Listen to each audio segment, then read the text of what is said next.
Fala pessoal, bom dia, sejam bem-vindos. Eu sou o professor de matemática Lucas Semani e nesta aula nós iremos estudar sobre os gráficos das funções. Bom, os gráficos de funções são usados para descrever situações do nosso cotidiano.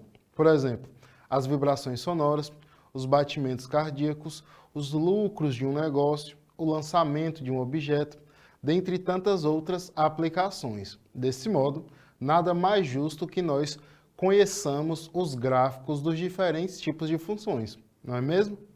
Vamos lá?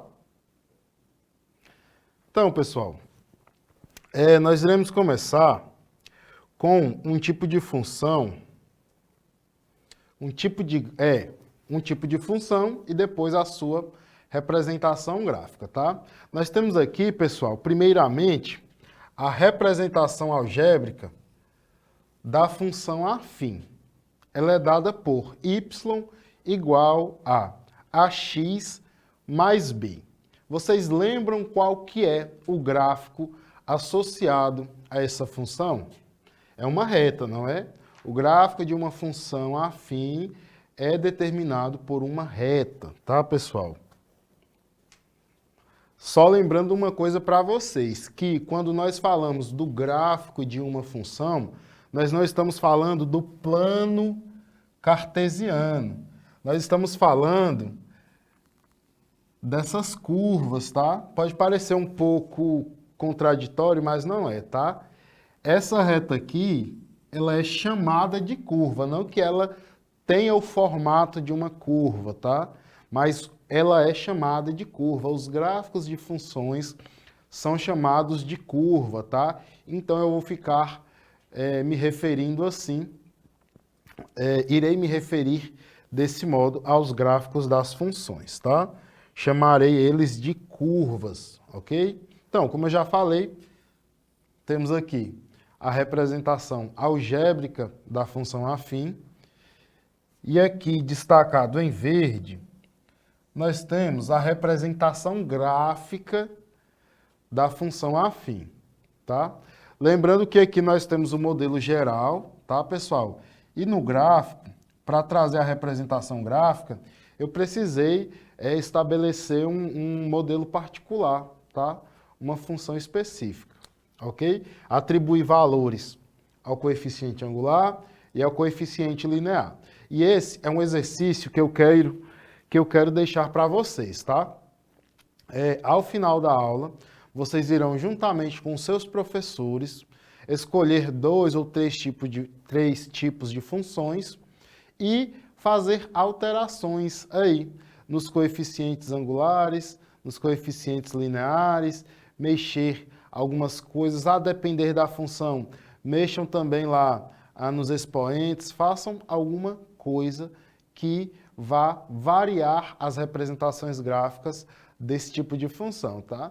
Eu falei aí do expoente porque nós teremos também as funções exponenciais. Aí, neste caso, as alterações podem ser feitas tanto na base da potência, tá? Quanto no expoente. No caso das exponenciais, a variável da função é o expoente, tá bom? Aí nós temos a base, que é apenas uma constante, mas dá para ser variada também, certinho? Bom, vamos agora ao segundo tipo de função e sua representação gráfica. Finalizamos aqui função afim, como vocês já viram, nós temos aí o modelo algébrico que é dado por ax mais b e temos a representação gráfica que é dada por uma reta, ok?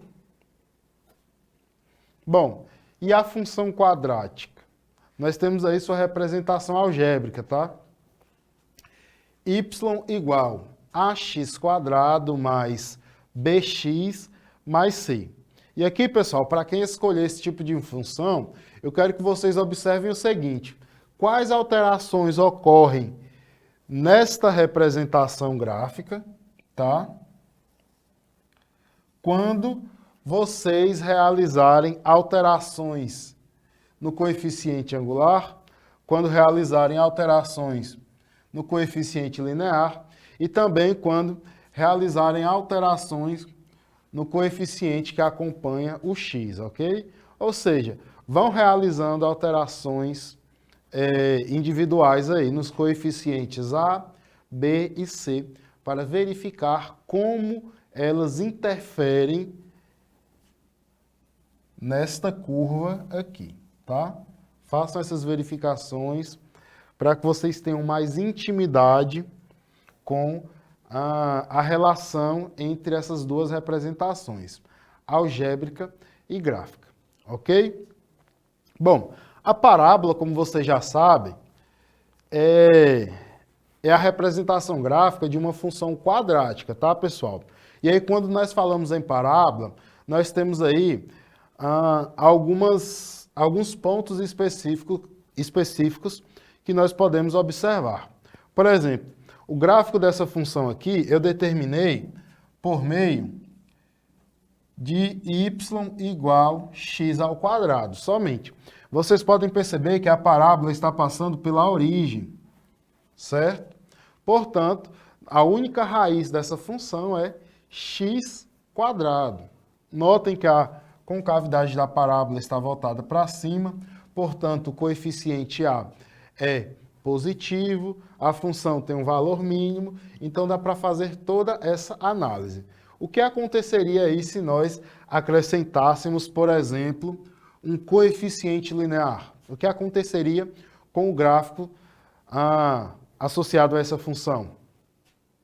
Ele iria para cima, ele iria para o lado, ele teria um ponto de intersecção aqui ou aqui, entendeu? São essas observações que eu quero que vocês façam em relação às alterações realizadas na expressão algébrica.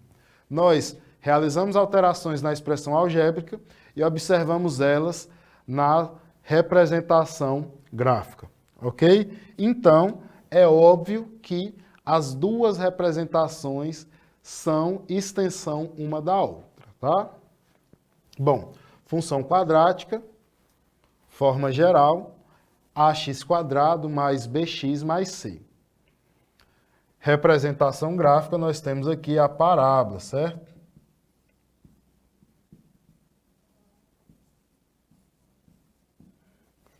Temos uma parábola. Realizem aí alterações nos coeficientes para ver como elas são refletidas no gráfico da função.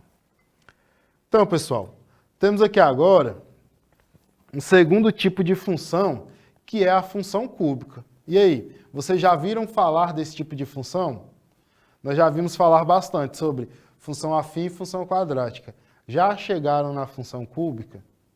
A função cúbica, pessoal, dá para estudar ela com um pouco mais de elementos, dá para estudar um pouco além do que nós estudamos a função quadrática. Notem que ela é um grau maior que a função quadrática, porque a sua variável tem um expoente 3, tá? Sua variável tem um maior expoente igual a 3, ou seja, é uma função de grau 3, enquanto que a função quadrática é de grau 2, tá? Como eu já falei, a função cúbica tem a sua variável com maior expoente igual a 3. Vamos ver como fica o gráfico desse tipo de função? Então, função cúbica. Nós vimos que a função quadrática seria de x² para trás. Já a função cúbica, nós teremos mais um termo, ou seja, nós teremos um grau a mais. Como eu falei, a variável com maior expoente tem o expoente igual a 3, ok? E aí, mais uma vez eu vou falar para vocês, realizem alterações nos coeficientes A, B, C e D, para ver como essas alterações serão refletidas aqui nesta curva, tá? Para representar essa curva também, eu trouxe aqui, pessoal, ó, esse modelo específico de função, tá? Y igual x ao cubo, certinho? Notem que daqui até aqui lembra uma parte da parábola, só que quando chega aqui, essa curva, ela é invertida, tá? Ela sofre uma inversão. Ou seja, se ela está crescendo, ela permanece crescendo. No caso da parábola, não. Se ela estivesse crescendo, quando chegasse aqui, ela passaria a decrescer. Então, nós já temos observações a fazer em relação a esses dois tipos de gráfico, tá? O gráfico da função quadrática e da função cúbica. Se ela estivesse decrescendo, quando chegasse aqui, continuaria decrescendo, certo? Então, dá para fazer essas observações aí em relação aos gráficos, certo? E aí, mais uma vez, realizem alterações aqui nos coeficientes A, B, C e D para verificarem quais seriam os reflexos dessas alterações na representação gráfica da função cúbica. Eu quero que vocês observem o seguinte: se, apesar das manipulações que vocês fizerem, das alterações que realizarem nesses coeficientes, se essa propriedade será mantida de haver essa inversão aí na concavidade da função, ok? Notem que ela vai formando uma concavidade. Quando chega aqui, ela é invertida, essa concavidade. Ou seja, não chega a fechar de fato uma concavidade, a se obter, a formar uma concavidade, certo? Eu quero que vocês vejam se essas alterações que vocês realizarem na expressão algébrica irão alterar essa propriedade da inversão da concavidade, certo? Da orientação. Bom, agora nós iremos a um quarto tipo de função muito importante também. Vamos lá? Função muito conhecida, tá, pessoal? Função exponencial, como eu já falei. E aqui no caso da função exponencial, nós temos uma propriedade, uma condição, na verdade, muito importante, tá? Que irá definir o que define a função exponencial, certinho? Observem que nós temos aqui y igual a elevado a x. Lembram que eu falei para vocês que nós temos esse caso aqui, tá? Y igual a elevado a x. Como eu falei para vocês, no caso da função exponencial, a variável é o expoente. A variável fica no expoente, enquanto que a base é uma constante qualquer. Mas essa constante qualquer pode assumir qualquer valor? Não, não pode assumir qualquer valor. Notem que a base deve ser um número maior que zero, certo? Não pode ser um número negativo e nem zero, porque se fosse o zero, zero elevado a qualquer valor diferente de zero, é claro, seria igual a zero. Portanto, a gente não teria qualquer relação, qualquer observação para fazer. Ok? Bom, observe o seguinte. A base tem que ser um número maior que zero e diferente de 1. Professor, pode assumir valores entre 0 e 1? Ou seja,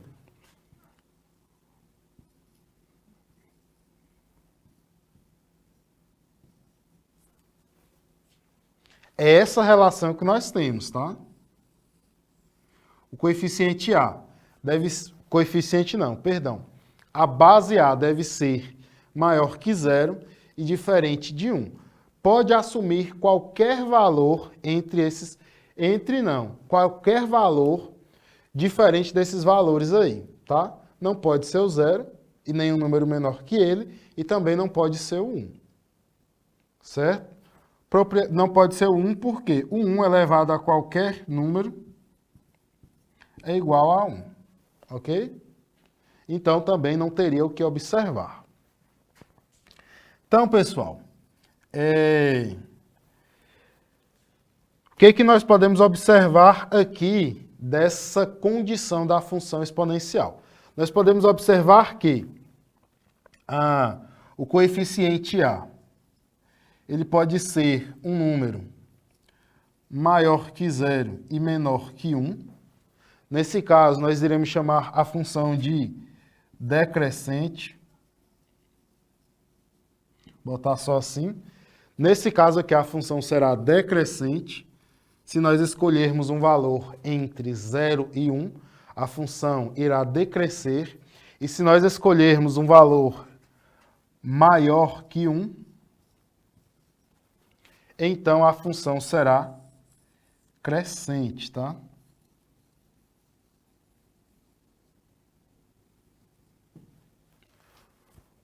Certinho? Guardem essas condições aqui, ó. A base deve ser maior que 0 e diferente de 1. Ou seja, desses valores aí não pode assumir nenhum deles, mas pode assumir, por exemplo, valores entre 0 e 1 e valores maiores que 1, ok? No primeiro caso, como eu já falei, a função será decrescente e no segundo caso ela será crescente, ok? Sobre essas observações que eu acabei de fazer com vocês, juntamente com seus professores, eu quero que vocês verifiquem isso também. Quando vocês escolherem valores entre 0 e 1 para a base dessa função, dessa potência, o que vai ocorrer com essa função? O que ocorre quando esse valor é mais próximo de 0 e quando ele é mais próximo de 1? E quando os valores são maiores que 1? Tá? E o que vai ocorrer se eu acrescentar um coeficiente a essa potência? Por exemplo, eu tenho lá a elevado a x. Se eu acrescentar o 2, por exemplo, multiplicando, ou seja, 2 vezes a elevado a x, o que vai ocorrer com o gráfico dessa função? Realizem esses tipos de alterações, realizem essas manipulações e depois verifiquem e anotem o que vai ocorrer com os gráficos dessas funções, tá? É muito importante estudar o que acontece com o que essas alterações refletem no gráfico da função, tá bom? Vamos ver agora como é o gráfico dessa função? Bom, já fiz aí as considerações necessárias, certo? Agora nós iremos ver como é o gráfico da função exponencial. Como vocês podem ver aí, pessoal, lembra uma parábola, só que de um jeito diferente, né? Notem que parece que o gráfico, que é a curva, está tocando o eixo X, tá? Mas, na verdade, pessoal, não está. Ele está se aproximando o máximo, está muito próximo do eixo X, mas não está tocando. Nós chamamos isso daqui, pessoal, de assíntota.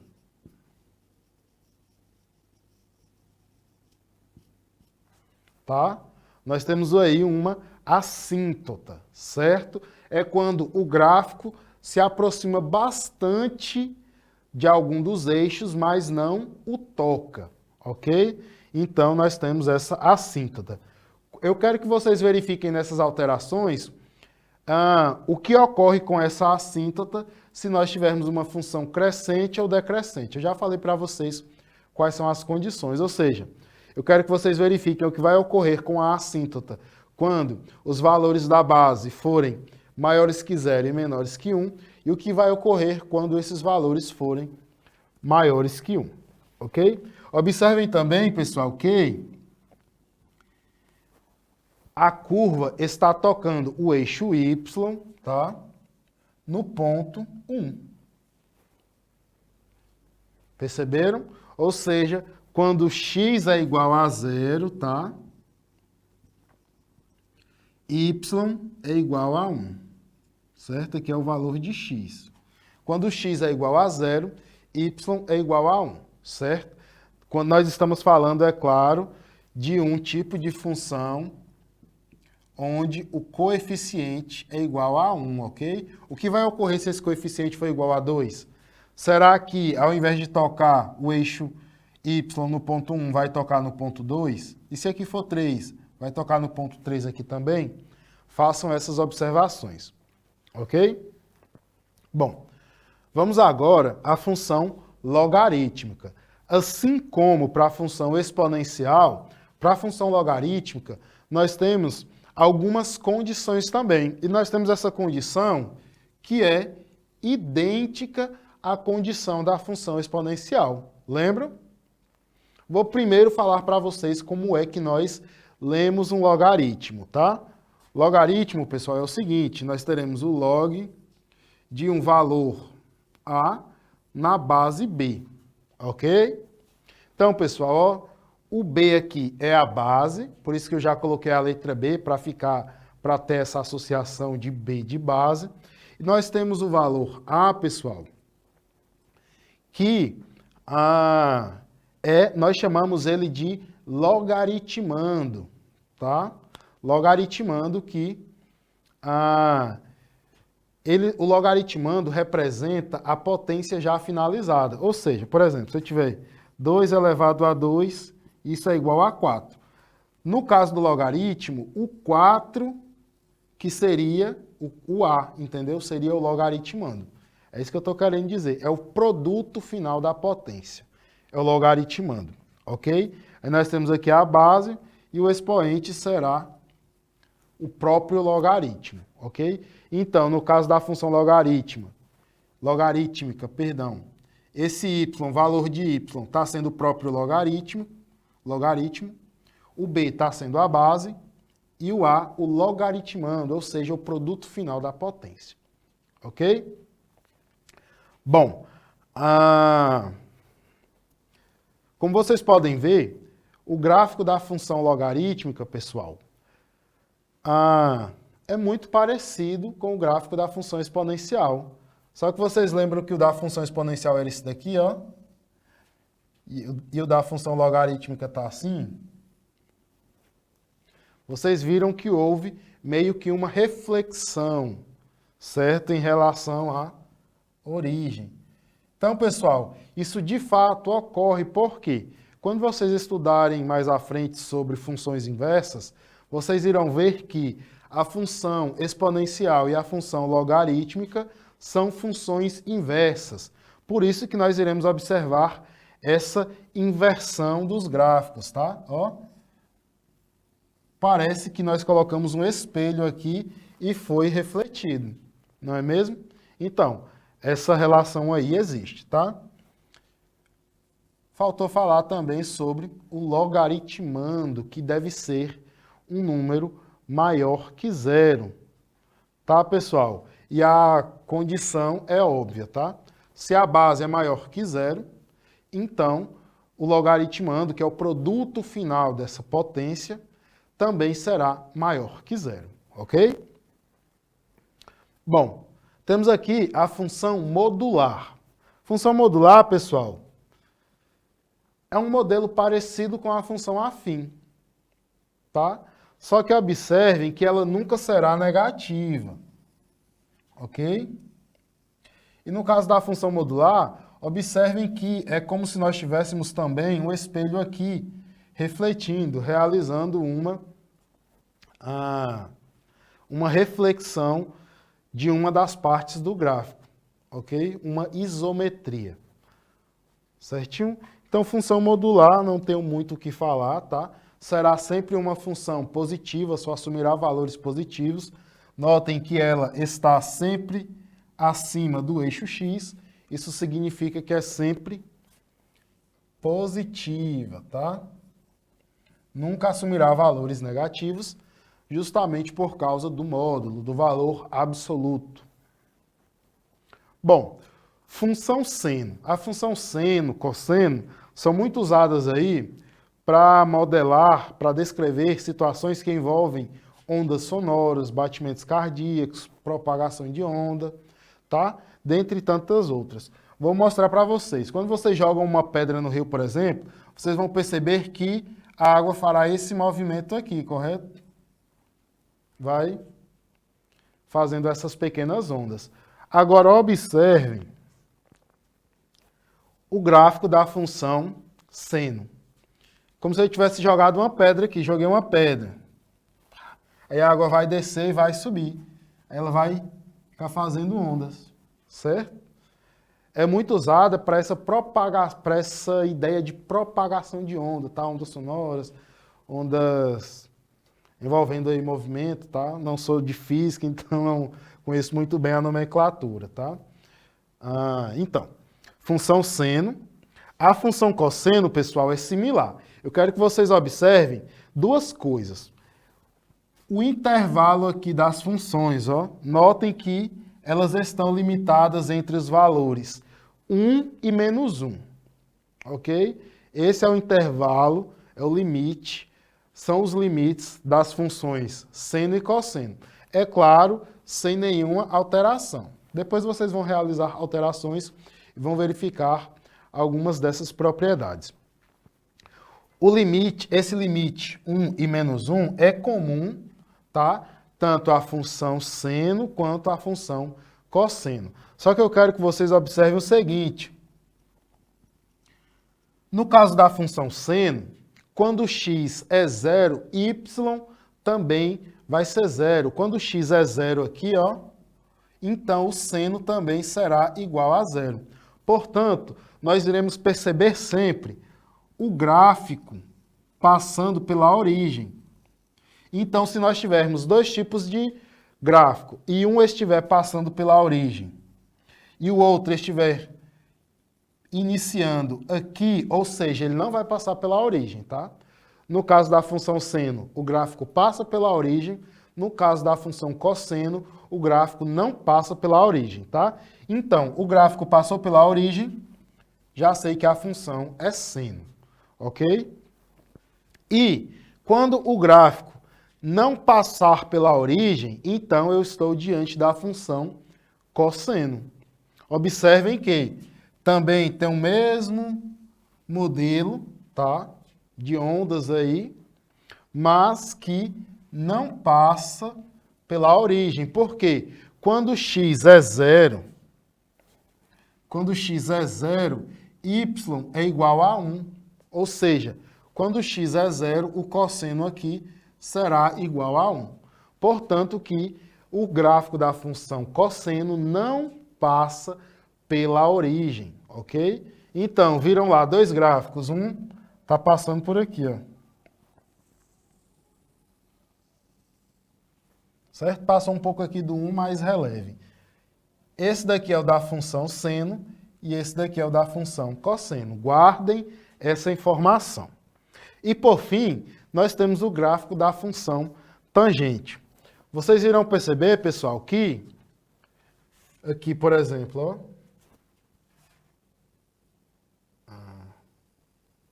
não vai sair certinho por conta de um probleminha aqui, na própria TV.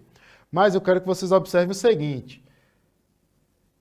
Depois, no GeoGebra, vocês irão construir o gráfico da função tangente e irão verificar uma questão muito importante, que nós não teremos um gráfico único, certo? Nós teremos várias dessas curvas. Por que que nós temos várias dessas curvas? Porque, pessoal, existe um valor, um ponto onde a função não está definida, não existe. Por quê? Para quem não lembra, a tangente é dada por seno sobre cosseno, correto? Só que existe um valor não. Existem valores de x onde o cosseno vai ser igual a zero. E nós não podemos realizar divisões por zero. Ou seja, nesses casos onde, para os valores de x, onde o cosseno será igual a zero, então nós teremos uma descontinuidade do gráfico dessa função, ok?